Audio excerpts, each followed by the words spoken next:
Welcome সকলকে। আজকের আমরা ক্লাস 9-এর কোষে দেখি পুনর্বয়ন অনের 19-এর একের এমসিকিউটা করব। একের এমসিকিউটা বলছে একটি বর্গক্ষেত্রের কর্ণের দৈর্ঘ্য 12 × 2 সেমি। বর্গক্ষেত্রের ক্ষেত্রফল কত? অঙ্কটা প্রথমে টুকে নেওয়া যাক। অঙ্কটা খুবই ইজি, ঠিক আছে।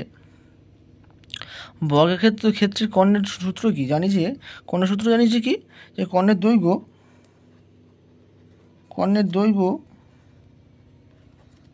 ইকুয়াল টু 2 ইন্টু একটি বাহুর দৈর্ঘ্য।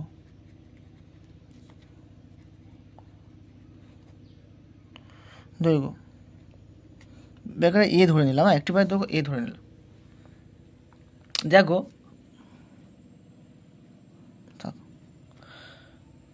তাহলে কি বলতে, যদি এর মানটা আমি এবার কি, এটা জানি আমরা, তাই না? এই সূত্রটা আমরা জানি, ঠিক আছে। কর্ণের দৈর্ঘ্য ইকুয়াল টু 2 ইন্টু একটি বাহুর দৈর্ঘ্য, এটা আমরা জানি, ঠিক আছে।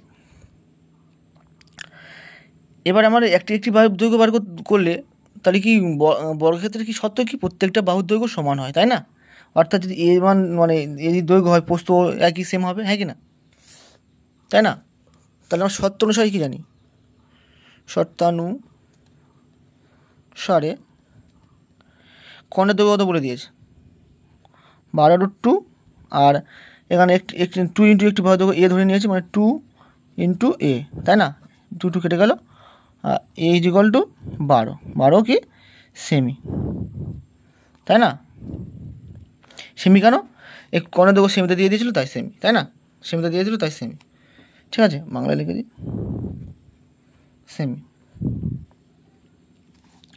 এবার আমরা কি জানি যে বর্গক্ষেত্রের ক্ষেত্রফলের সূত্র কি, দৈর্ঘ্য ইন্টু প্রস্থ, হ্যাঁ কি না?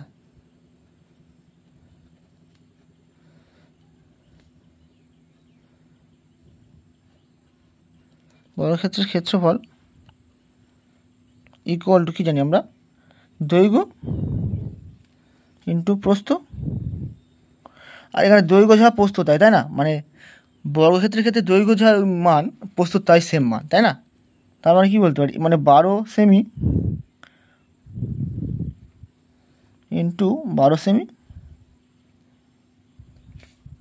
অতএব 144 বর্গ সেমি।